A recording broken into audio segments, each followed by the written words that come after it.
Welcome to the Bigfoot Terror in the Woods Sightings and Encounters podcast. I'm your host, W.J. Sheehan. Hello, everybody, and once again, may I welcome you to our show. My name is W.J. Sheehan, author of the series Bigfoot Terror in the Woods Sightings and Encounters, available in ebook and paperback formats at Amazon.com. And now, Volume 6, 5, 4, and 3 are also in audiobook at Audible, iTunes, and Amazon. So please have at them, my friends, and do leave me some good feedback. You'll notice also in the description of our podcast is a little URL link there now. And if you click on that, you'll have an opportunity to receive a free audiobook. So please check that out as well. And now, before I bring my brother in, we have two winners for our autographed book contest. Yeehaw! Yowie! Oh, wait, not Yowie. Yeehaw! Yeehaw! Rodney Copeland, I believe he's from Pennsylvania. And if I pronounce this wrong, forgive me, because the capital I and small l in computer lingo look the same. I believe it's Ilyich Gallardo.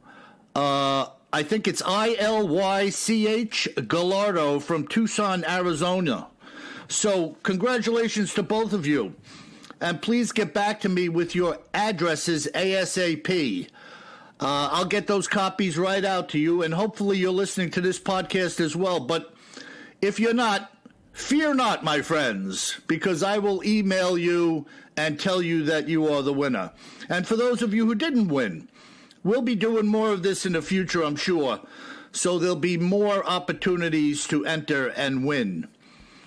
And now, cryptids in the news and history and other oddities, as Kevin presents a creep show, the Dyatlov Pass incident. Kev, how are you today? I'm doing okay, Bill, and congratulations to our winners. That's awesome. By the way, I don't think I have any autographed copies of your book. It'll cost you. What's up with that? You guys don't know how lucky you are as winners. You know, obviously today I knew you were going to dig into this Dyatlov Pass thing.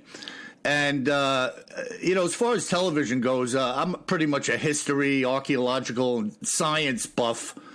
And I remember years ago just running across this thing, and I tuned it in just to see what it was all about, having no knowledge of it at all.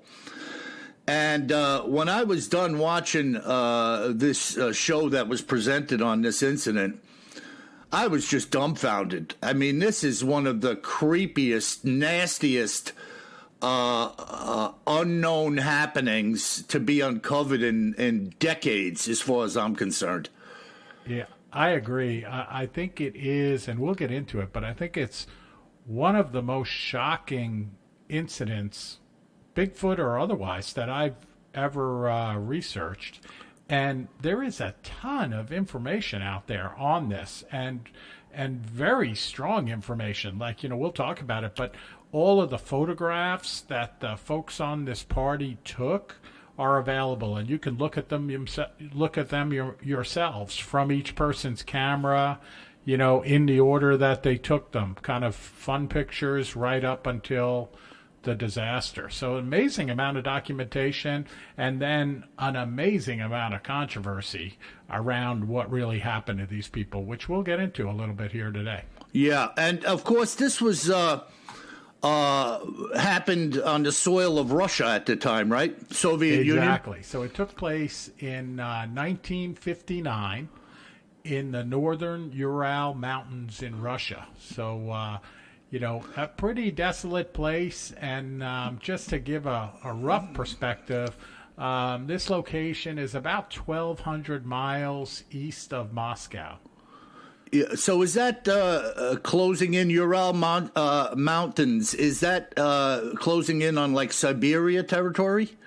It's out in that direction, but not quite far enough. But it's definitely a desolate place, from what I can tell.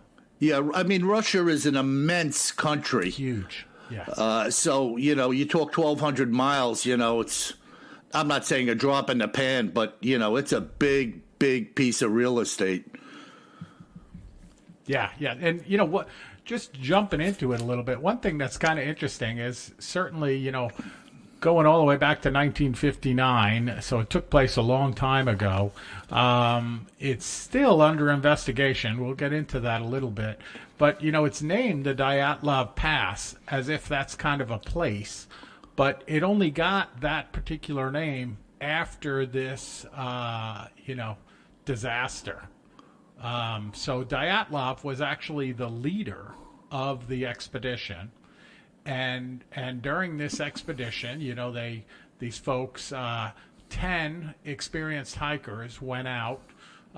They were in one way, shape, or form. They went to the same university or institute in Russia together. Some of them were grad students. Some were still students there, and some had graduated recently. And this gentleman, Igor Dyatlov, actually led the expedition. But they were all super experienced folks. There were 8 men and 2 women. And as it turns out, when they set out on the expedition, one of the men got sick. And he actually had to return home. So he didn't know it at the time. He was probably upset that he got sick. But instead of 10 people ending up dead on this expedition, it was 9 people, which ended up being 7 men and 2 women. Wow. So now, Kev, this, if I'm not putting you on the spot, Dyatlov, the leader of the group, was he also a student at the university with them? Yeah, I think he was like 2 years out of school, as I remember. And by the way, when you say you're not putting me on the spot, you're not putting me on the spot. Yeah, because I don't know exactly what you have in your possession there, but, we could kick it around. We're just a couple of blokes. Oh, I'm just kidding. Yeah. I just want to make sure you knew that I didn't have like the phone a friend option. I can't ask the audience. Maybe sometime we'll do a live recording and I can ask the audience. I do remember, like you said, there was a lot of film footage. They were taking pictures, and I think they even had some movie footage. Didn't they have a movie camera? There were. I wasn't able to get the movie footage to play, though. I wasn't able to find a version that I could play back. It was so far back, I don't think anybody digitized it. Yeah, no. But what I was getting at was in the footage that I saw, first of all, a lot of these people were grad students. They were intelligent people. And what I saw of them was they were dressed and prepared for what they were entering into. It wasn't just that Dyatlov was the leader. These people were really dressed for the elements. As I recall, some had walking sticks or poles. I mean, they were ready. Yeah. Well, they were all very experienced hikers and very experienced skiers. So kind of, you'll see in a lot of the pictures, they're carrying skis. They're walking along with their ski poles. Of course, all the pictures, there's snow everywhere, even when they're setting out, in this region of Russia. And they set out in early February of 1959, so certainly in the heart of the winter in Russia. Yeah, I would imagine these people were akin to, like, military snow patrols. I mean, they knew what they were doing. Oh, they knew exactly what they were doing, and they were going out to pursue like another level of certification. I think they already had 2 levels of this extreme mountaineering certification, and they were going for another level. Okay. So it wasn't like it was, hey, let's get together and go for a walk in the mountains and go camping. Not at all. No, they were geared up for bear, and they had great intent to accomplish this mission, if you will. Exactly. Wow. Okay, so go ahead, bro. Yeah, so they set out, and the agreement that they had was that they expected to be back in about 2 weeks, and when they got back to the town that they set out from, they were going to send a telegram to their families. Back then, again, no texts, no emails or anything like that. They were going to send a telegram and let folks know that they made it back on time, and then, they could expect them back in their hometowns in a week or so, as soon as the train and buses or however they got there got them back to their hometown. And it turned out that, around February 20th, the Institute, where most of the hikers were students, organized a search party with volunteers, including some of the families in that, and they set out in this rural part of the northern Ural Mountains.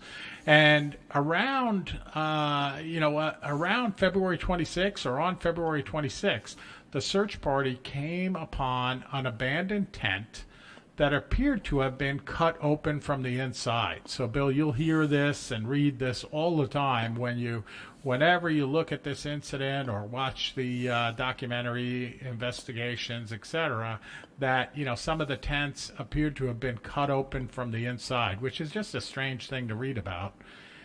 And then inside the tent, many of the campers' belongings and their shoes were left inside the tent. So no one in the tent looked like they were cut.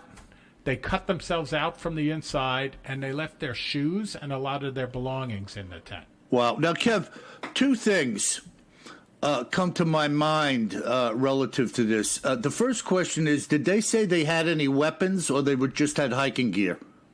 Yeah, I didn't come across it at all. I think it was just hiking gear. Okay, I would imagine maybe somebody had a knife. I mean, I'm sure they had knives. Yeah, so, absolutely. But the idea that the tent was believed to be cut from the inside out as a route of escape indicates to me that something was coming in the open end of the tent.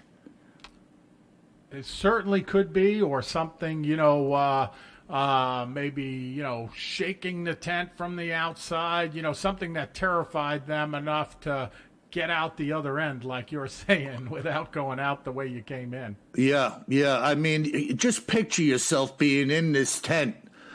And obviously, to leave the tent with your shoes and your gear and whatnot left behind, they had to be terrified beyond reason to do such a thing. No doubt about it. I can't imagine. Right, I just can't imagine how that would happen. You're in this really rural part of the mountains in Russia. It's the middle of winter. There's snow everywhere. You're an experienced hiker. You would, just about never leave your tent without at least slipping your boots on. Yeah. Right? Just no way. I mean, when you're on those rural outings like that, your enemy, right, is frostbite. Yeah.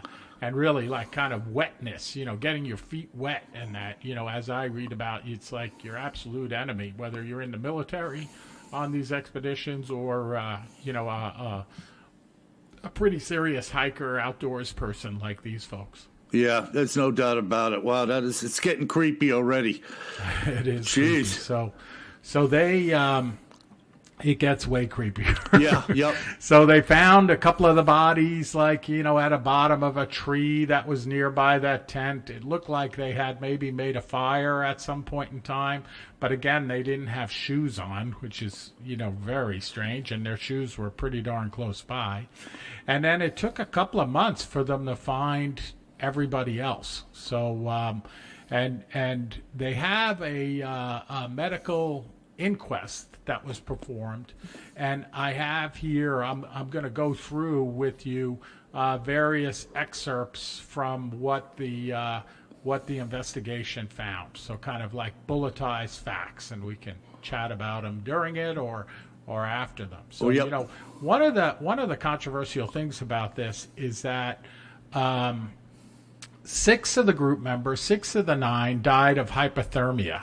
So, that's not that controversial, other than the fact that they died of hypothermia without wearing a lot of the warm clothing that they had with them and that they wore in their tents and had in their tents. And they all died pretty close by to their tents. It took months to find them, but it was because of all the snowfall since they were there.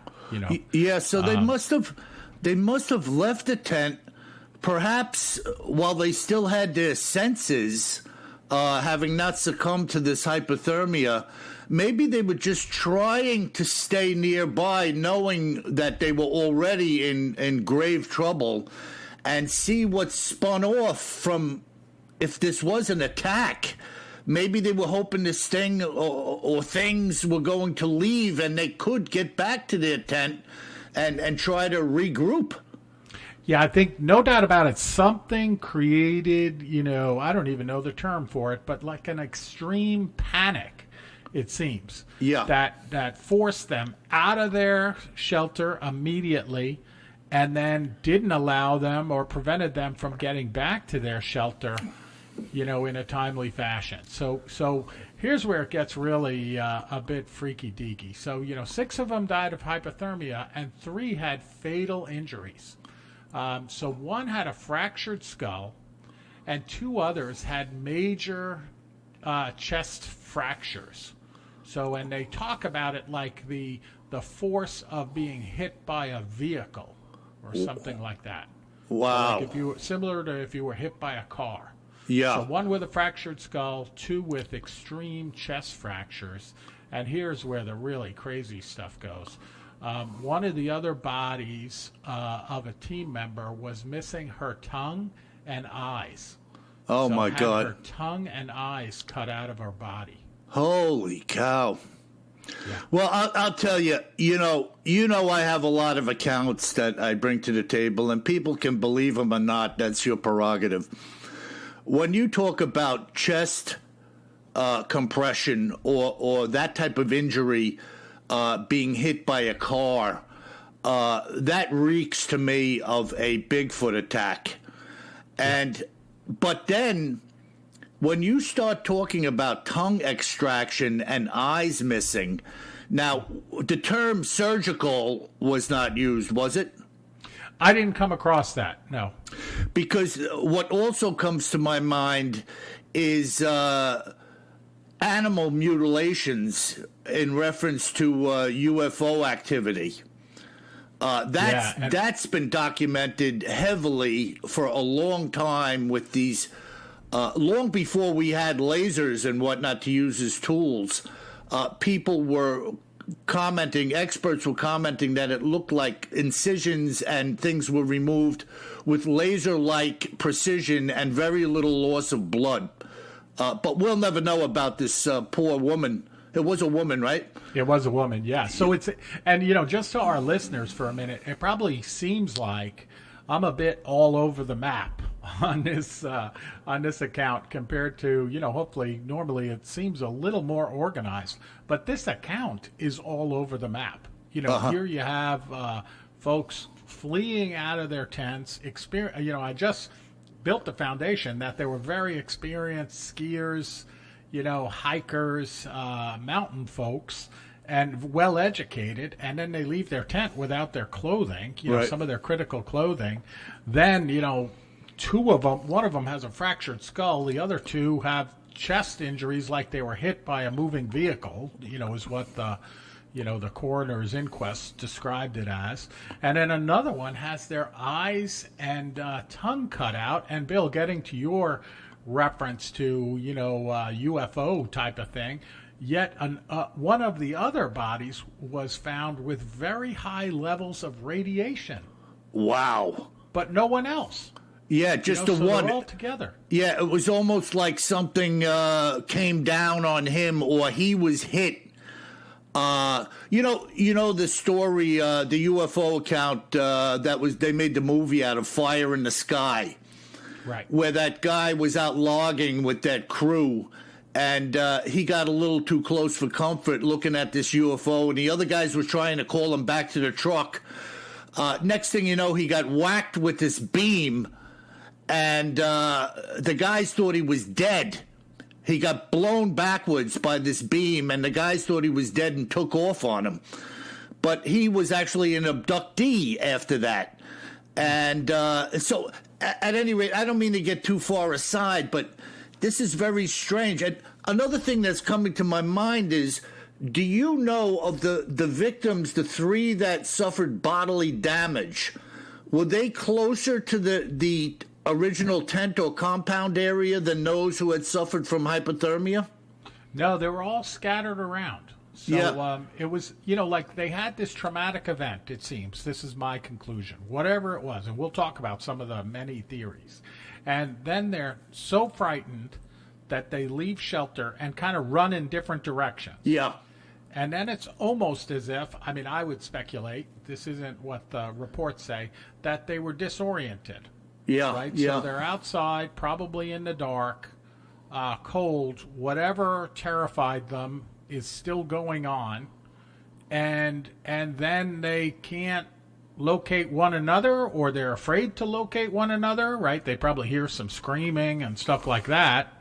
And they end up, finding their bodies basically scattered around. Right. Well, look, whatever attacked them, to me, it's obvious that some of these others who escaped and just died from exposure were witnessing what was going on. I mean, one by one, several of these people were being dispatched in some type of hideous fashion by something. It had to be a physical being that was bashing their rib cage in, and then had this woman on the ground tearing her tongue out and poking her eyes out. And you can only imagine the outright terror of thinking, I'm next. This thing, it's and again, we talked about it at the beginning that this takes place in Russia, and in 1959, so certainly Cold War Russia, and Cold War Soviet Union, and they release in their original findings that their investigation that became public many years later said that the team died of, quote, an unknown compelling force, unquote. Wow.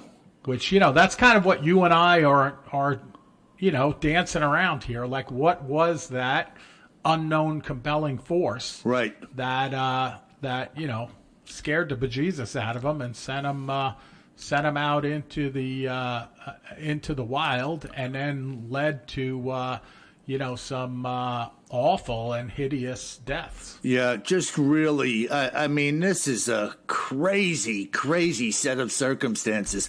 And this radiation on this one individual, that is like, I don't even know what to say about that.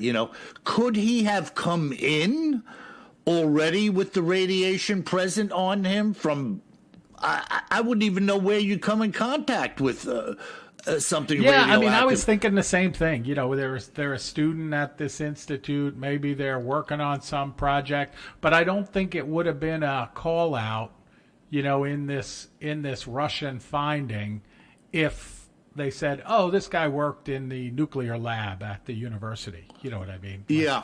It wouldn't have made it to be one of the top 10 bullets that they found. Yeah, no, it's really, really remarkable. And then I touched on it in the beginning, so it turns out that I saw an account, I hadn't heard about this recently, though, but on CNN, it says on February 4th of this year, 2019, Russia reopened an investigation into this 60-year-old Dyatlov Pass mystery. So, the public was unhappy enough with the theories and that, and even 60 years later, that the government reopened the investigation. We touched on it, but like some of these folks were found, just to further emphasize the weirdness of it, other than the injuries, some of these folks were found just over a mile away from the camp, and they were in their underwear. Unbelievable. So, no other clothes except for their underwear. Unbelievable. Yeah, and no shoes, no socks. And a mile, Kev. A mile away. Think about you running in your underwear at night in the bitter cold, in the snow. The type of terror that you're feeling where you cannot even think of anything other than I've got to escape. Exactly. Even if you're a good runner, in snow like that, it's got to take you 20, 25 minutes to run a mile away. Yeah, you could on a mountainside in the snow. You could just, I'm visualizing these people just panting and grabbing trees and trying to go on and on and on. And reason is no longer a factor in their mind. It's just sheer terror. Absolutely. Wow. Absolutely. So one of the other interesting things about this account and the investigation is the photographs. I touched on that. But you can go online, and they found the cameras with the film in them when they found all of the bodies. And therefore, when they were doing the investigation, they can tell everything that the group was doing, because basically they took pictures every day right up until, they believe, the day before this all happened. And then, of course, there's no pictures because there was no one alive to take any.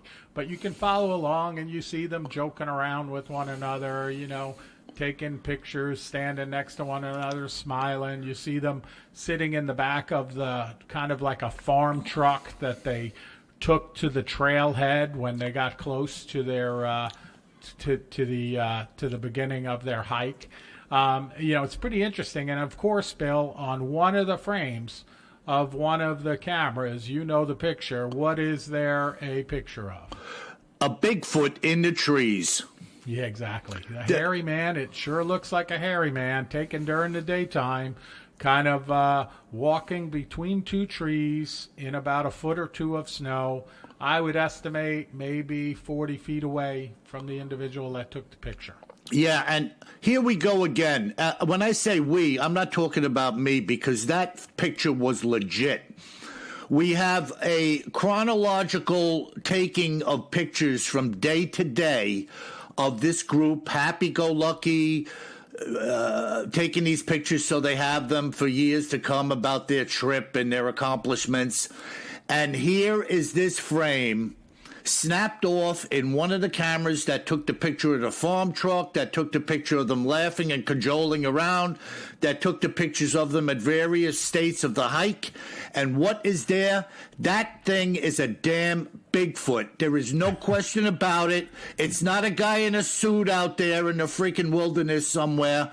That thing is a Bigfoot, and when I saw that, I said to myself, my God, that is a Bigfoot. The face, the length of the arms, the fur coat. You could see the deep inset eyes in the picture. It had its head turned to the right looking at him as he snapped the picture. Yeah, I don't think they brought a hairy man suit out on their certification hike. Yeah, it's not going to happen. These guys are grad students. The leader is graduated. They don't jerk around like that. These are serious individuals. Yeah. So we're going to get a little crazier here too, because I'm gonna explore some of the other theories, which go from the sublime to the ridiculous. So let's dive into them a little bit. So of course, one of the theories is avalanche, right? So that basically, they could hear an avalanche coming down the mountainside, and they didn't want to get buried alive, so they all ran for their lives out of the tent, which, it sounds reasonable. Like when I first read about that, I was like, well, that could happen. Forget about the picture, the radiation, and crazy injuries, but, just go on the journey for a minute. But it turns out that even the government said it's not a typical area for avalanche in Ural Mountains. Okay. So I think that's kind of dismissed, at least from my look into this. Then they have this really strange thing that I never heard of before called katabatic wind. And I don't know if you ever heard of that, Bill, but, it's like this, and I never heard of it until I read about it. But they say it's a very rare event, but it was implicated in the death of some folks in Sweden in 1998, where you have this kind of a weird topography of the land where this wind can come in so strong that basically you can't hear anything, you can't think straight, it just rips everything apart in its path. I guess kind of like a tornado, without the rotation, right? But Right. it comes in, but super rare, certainly in extreme cold of winter and things like that, it's kind of in my experience with weather, it's not likely that you have this really strange event like that. But that is a legitimate theory that this happened, this catabolic wind. It doesn't explain how, somebody got their head bashed in and how two people have injuries like they were hit by an automobile, chest injuries, and certainly how someone had their eyes and tongue cut out. Yeah, and again, back to the intelligentsia that we're dealing with here. You're going to leave the tent in a severe windstorm, and the tent was still left standing. Exactly. There was no reason to exit the tent at that time, especially undressed. Yeah. No, I mean, unless there's like sound associated to it. Again, something that you never knew before. And that gets us, actually, the sound gets us to this next theory. And this theory was popularized by a book in 2013 called Dead Mountain, where this gentleman, Donnie Eicher, wrote this book. And this wind, this sound is created by some type of vortex, and it's called infrasound. And it generates this wild level of sound that causes physical discomfort and mental distress. So basically, this sound can make you go crazy because you've never heard anything like that. Okay. And so this theory goes that they heard this sound, they panicked, they tore themselves out of the tent, and then they ran for it because, of course, they're not running away from the sound. And then when they could get their composure, they couldn't orientate themselves because basically they ran in all different directions. Right.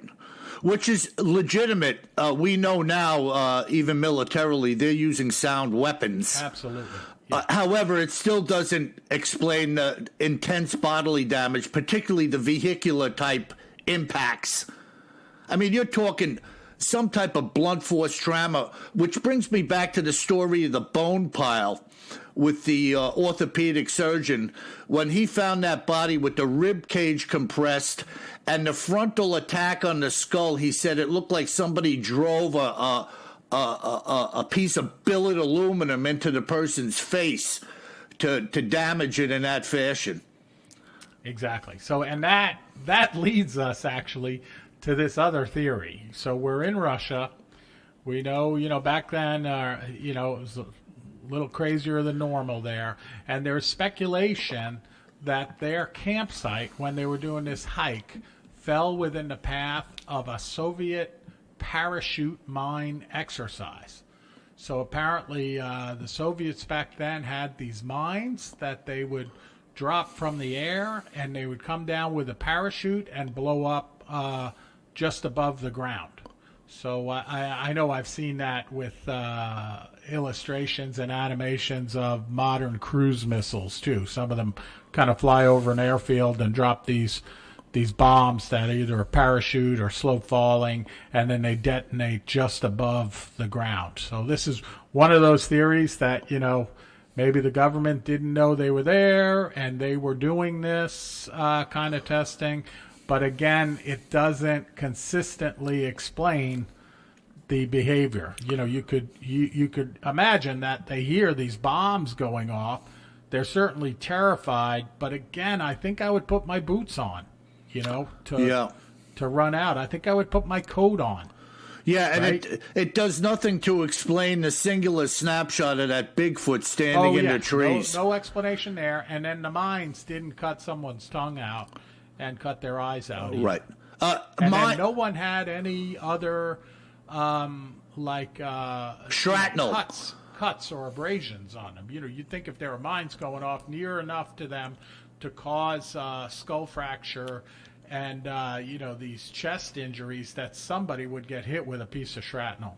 Oh, there's no doubt about it. And I mean, even back then, if a mine blows up, there are going to be flesh wounds galore on somebody. Absolutely. Especially if the mine has killed you. You were close enough where you were going to get hit with multiple pieces of metal fragmentation. Yep. And then so the last one I'm going to talk about, and this report did not come up during the time of the initial investigation. So the folks that reported this were viable witnesses and things like that, but for whatever reason, they didn't come forward. Not hard to believe, for whatever reason. When I talk about it, you'll see maybe a reason. But they reported two different groups, and one group of hikers that was about 31 miles south of this particular incident reported that they saw strange orange spheres in the sky to the north, which would have been in the direction of this camp, and they saw them on the exact night of this incident. Wow. Yeah. Well, now look, people, I know there are people out there who are dyed-in-the-wool believers that there is no UFO connection to Bigfoot. I beg to differ. I've said it a dozen times, if not 100 times. I think there's two things going on here: a living created entity and then something else being mimicked. There are loads of accounts of Bigfoot sightings relative to UFO sightings and or in conjunction with UFO sightings. Here we once again have spheres being seen in the sky by separate people, separate witnesses who just commented that they had seen these things somewhere in the direction of where these hikers potentially were. Is that correct, Kev? That's it, and it gets better. So during this same period, so not necessarily the day, but from February to March 1959, some of the witnesses that saw this included the meteorology service for the Soviet Union and the military, but they were not noted. None of these people came forward or made note of this during the investigation in 1959. Wow. Yeah, So, Bill, in this, when we talk about this, when you say that, talk about the connection to UFOs, you're saying that perhaps these alien creatures are mimicking the behavior of a Bigfoot, right? Because they're kind of hiding or dressing up as, not literally dressing up, but you know what I mean. They're morphing into something that looks more acceptable than maybe a giant green person with weird eyes and antenna. Yeah, no, it's different than that with me, Kev. If you're asking me, I don't believe the aliens being seen are in fact aliens. I think these creatures are demonic entities. Okay. That these things are from the pit of hell, and their appearance is what many know as the Greys, the little green guys with the big almond-shaped eyes. And I think in conjunction with we have other weirdness going on to the extreme, being creatures such as Bigfoot being mimicked by them, but being controlled by them, almost like an automaton. Okay. And other things like Dogman. I think these are demonic entities. They're created to put fear in people, to do evil, to frighten. And I think that may be what was happening here at Dyatlov. Now, they got a picture of this Bigfoot. If it was, in fact, a flesh and blood Bigfoot, we don't know. But the thing if it was this creature, had a physical ability to wreak havoc and bodily injury on these people. So if the two incidents are separate, I don't know. If they're combined, I don't know that either. It's total speculation. Right. And, no matter what, there's something interesting there for the Russian government to open up a new investigation now, 60 years later after the incident. So, and I opened up saying it's one of the biggest unsolved mysteries in the world, and it truly is. I mean, we're here talking about aliens and Bigfoot and the demonic realm, but there's no one knows what happened to these people, but they were 9 very intelligent, very prepared individuals that all died under very strange circumstances of very strange causes on the same night in the mountains of Russia. Right. Now, listen, I've said this before. You're going to hear it 1,000 times, people, out of my lips. I have personally had contact with angels. And when I tell you that you are never prepared for that type of contact, I am not kidding you. It sends fear down your spine, even when their intent is good. It is so mind-blowing for a flesh and blood human being to suddenly be confronted with these types of things that it literally sends a shiver from head to toe down through your body and puts fear in you. And this is exactly why in all of the old biblical narratives, when angels contacted people, they always said, do not be afraid, because they knew the immediate impact was that you were going to be scared to death by their presence. Yeah, no doubt about it. And their intent was good. Right. If you're in the presence of an evil entity, and their intent is in fact to do harm, I can only imagine the level of fear and terror that is present when that is going on.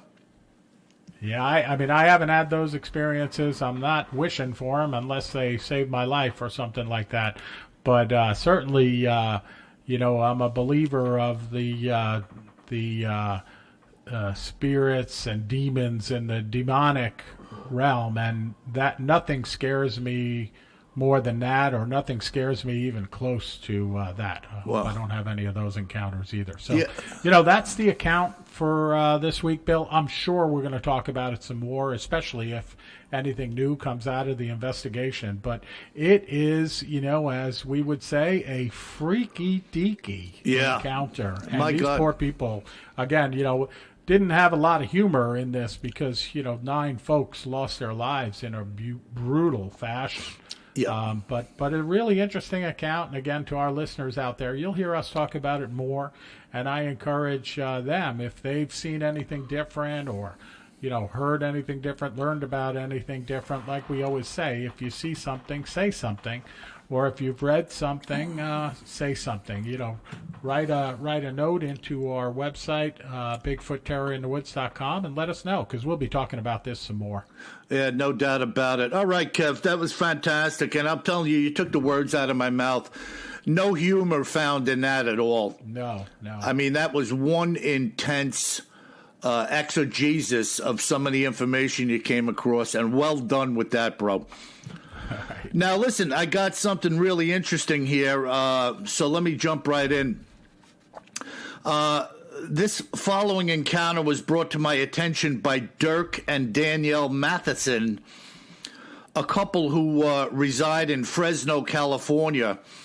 And this is what the two of them experienced on October 22nd in 2001. It was during October 01 that Dirk and I had decided to roll both of our chairs under our desks for 5 days and head south into the Kiowa wilderness for a little mental health break.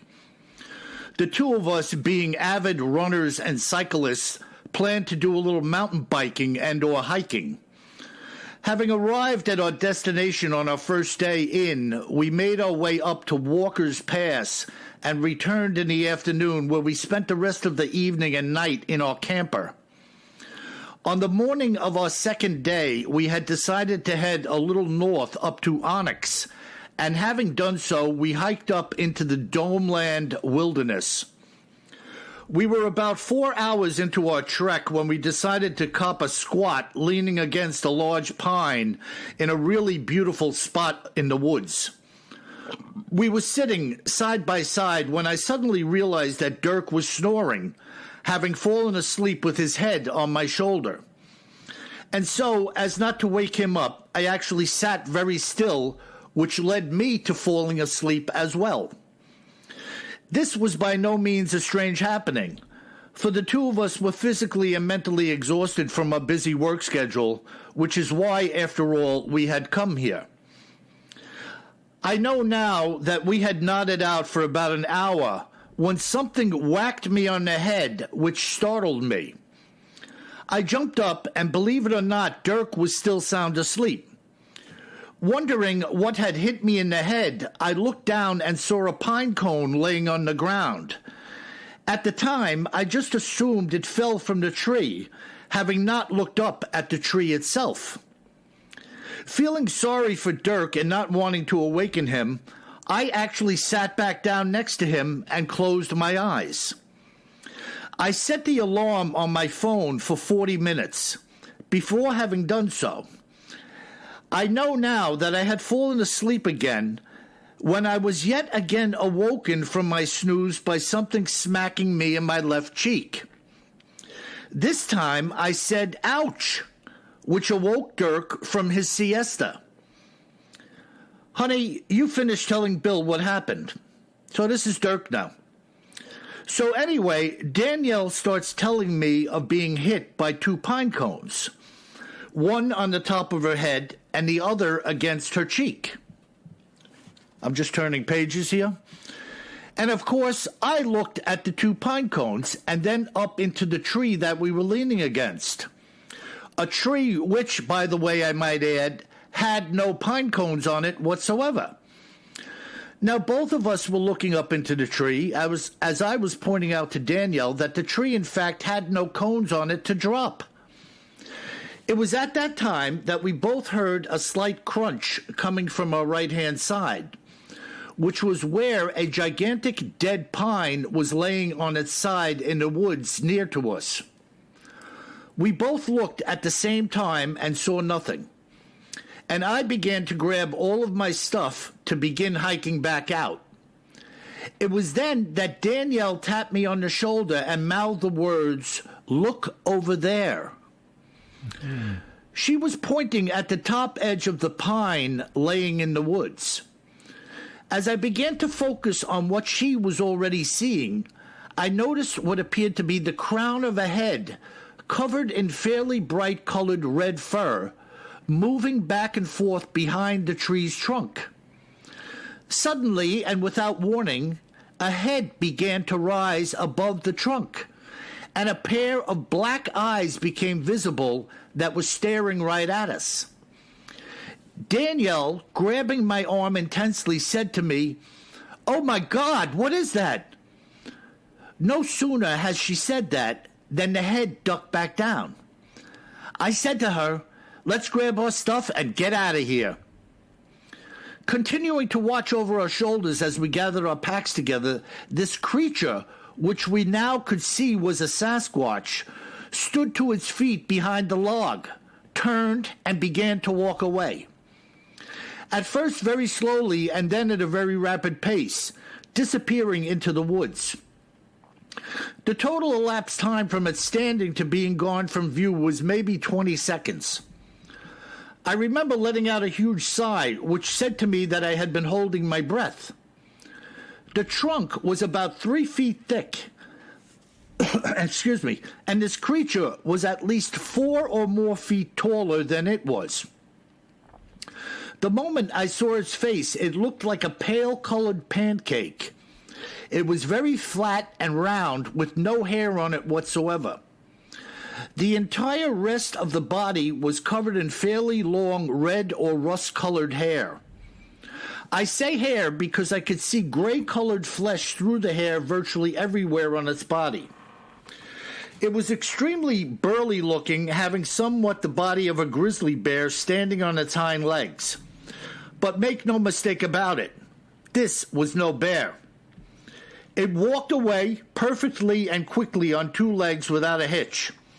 The 2 of us stood there for about 10 minutes in an utter daze after it was gone from view. Neither of us believing at the time what we had just seen. It was like an out-of-body experience for the 2 of us. After it was long gone, we walked around the other side of the felled tree to look at where it had been standing. When we got around there, a collection of pine cones was sitting on the ground, and there were actually 2 different types. They were exactly like the ones that hit Danielle, but they weren't from any of the trees that were near us. We assumed that the Sasquatch had brought them there only to leave them behind after we had seen it. It was completely bizarre and utterly surreal. Why this creature had decided to toss some pine cones at us is anyone's guess. We will never know for sure. Perhaps it wanted us to see it, but who really knows? What we do know is that it had obviously brought these pine cones with it from somewhere else, and perhaps seeing us both sleeping had decided to have a little fun with us, but we will never know. Wow. I mean, all I can say is good thing it was throwing pine cones and not rocks like Nolan Ryan would throw them. Yeah, I mean, maybe it was a juvenile creature and it was kind of playing with them or something like that. You know? Yeah, a very unusual description, too, with the pale pancake-shaped face.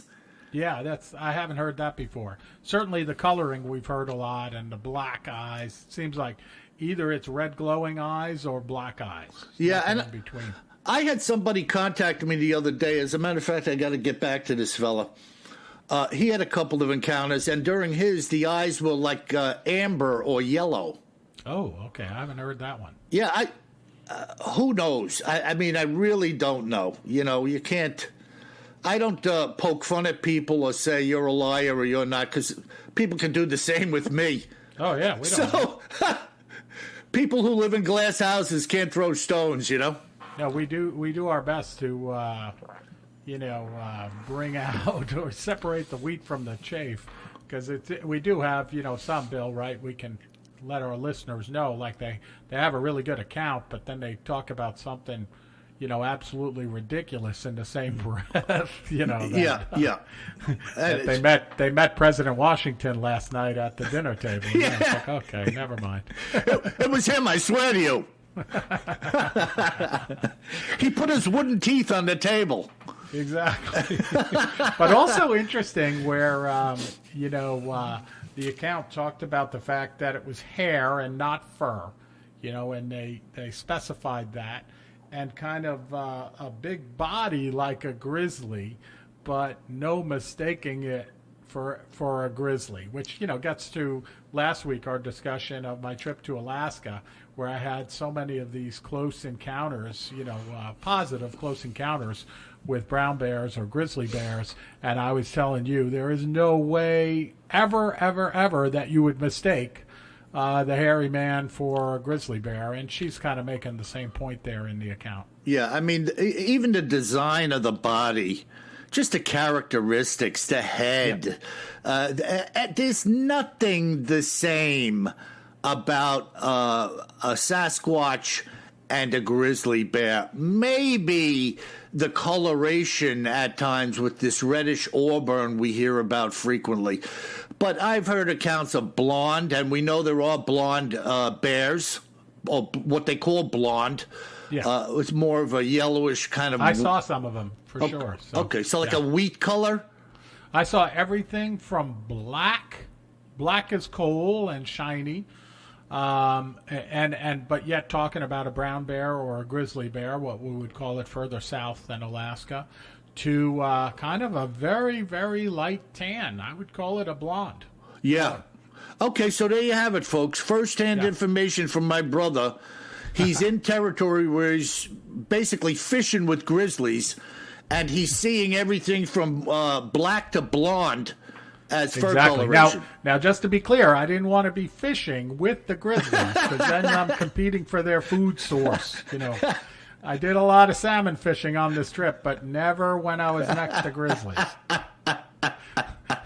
I didn't want them to think I was coming into their pantry. Yeah, I could see somebody climbing into the river next to them and trying to swat the salmon, asking for directions. Everything's fine until you start wandering into their pantry and taking their fish. Yeah, that's when the party really starts. I'm pretty easygoing with my neighbors, but don't be coming into my kitchen and taking stuff out of the fridge. Don't be chomping on my salmon, especially at $25 a pound. Exactly. Oh, my God. Well, Kev, so what do we have from our listeners today? Oh, we got some good stuff this week, Bill. The first one comes from Matthew, I think in Arizona. And he says something which we've seen in our reviews too, which I like. He says, hey guys, I love your show. You remind me of Click and Clack from the NPR show Car Talk. It's great fun.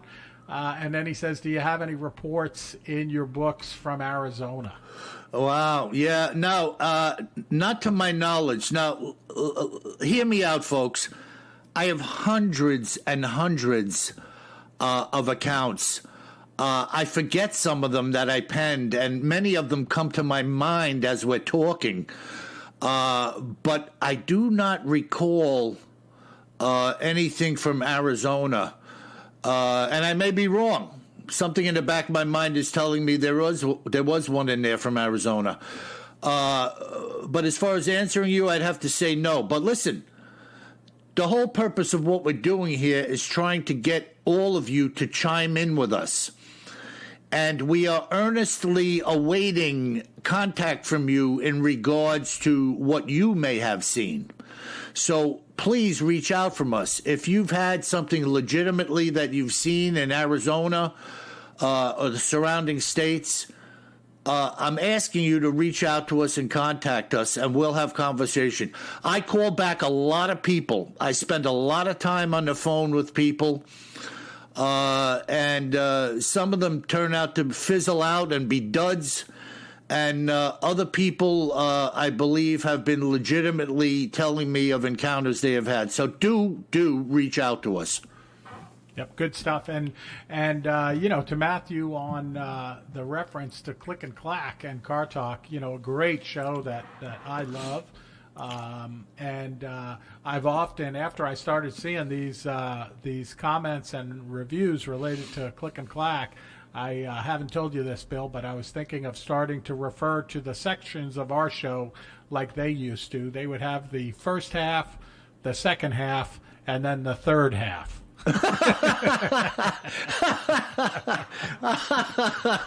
Yeah, I love it.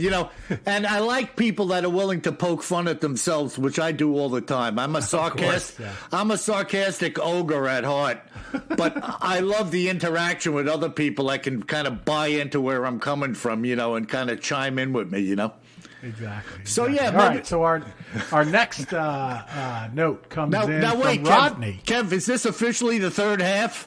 This is the third half of the show. All right.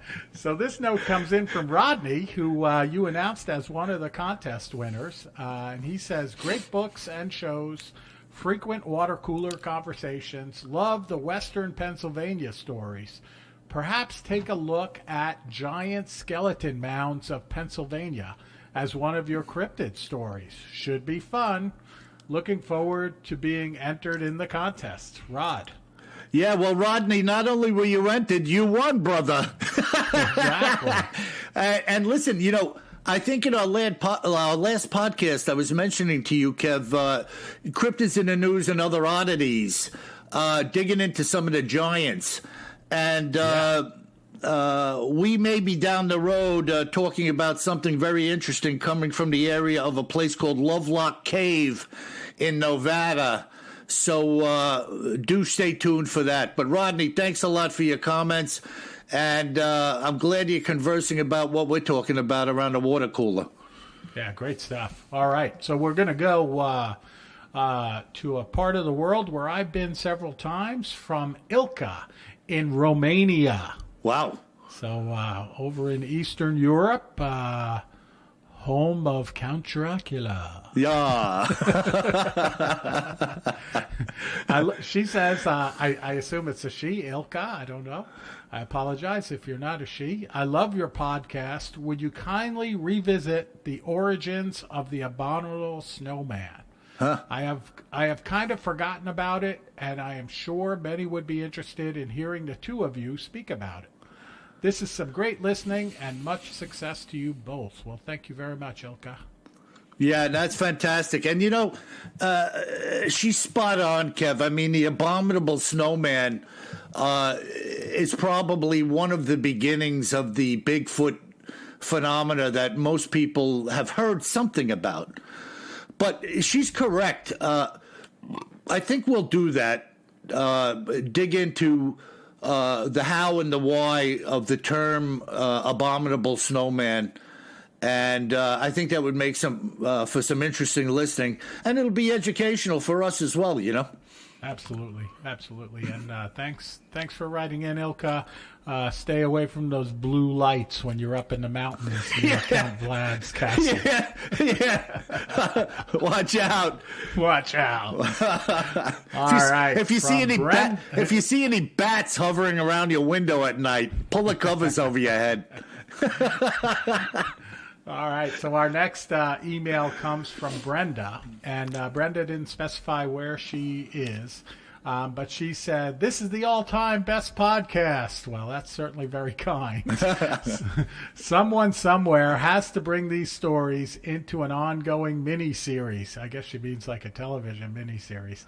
Talk about terrifying. It would be awesome. I've got my popcorn waiting. God bless both of you. Oh, that's incredible. You know, and I'll tell you, I've often thought about that, you know, with all of the things that I watch and listen to.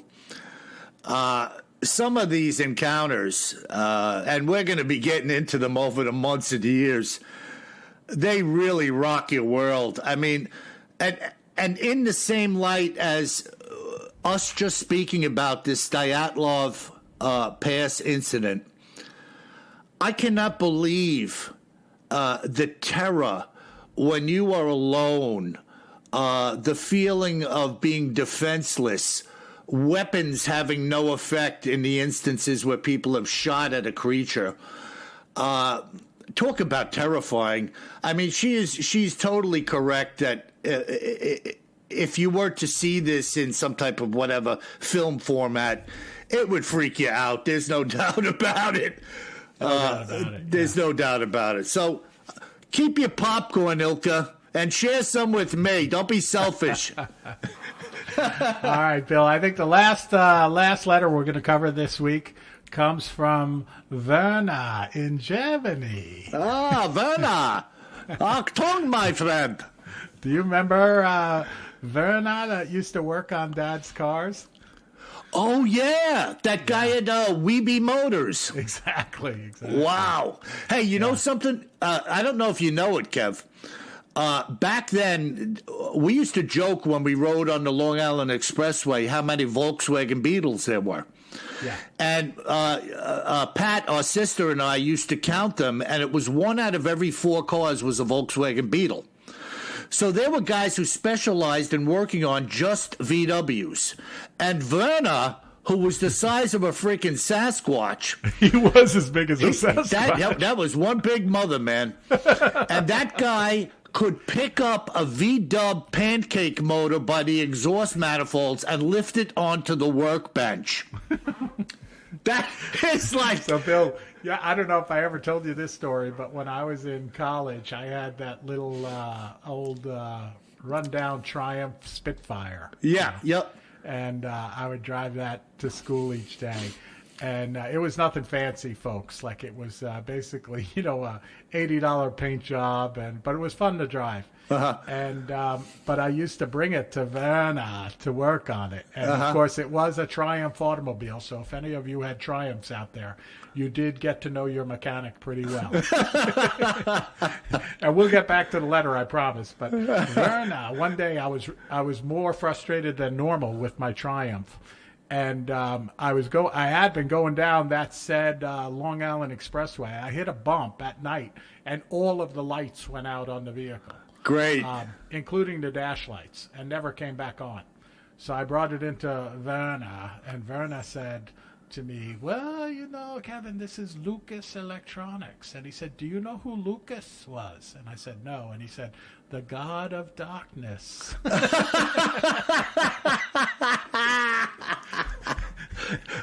The God of Darkness.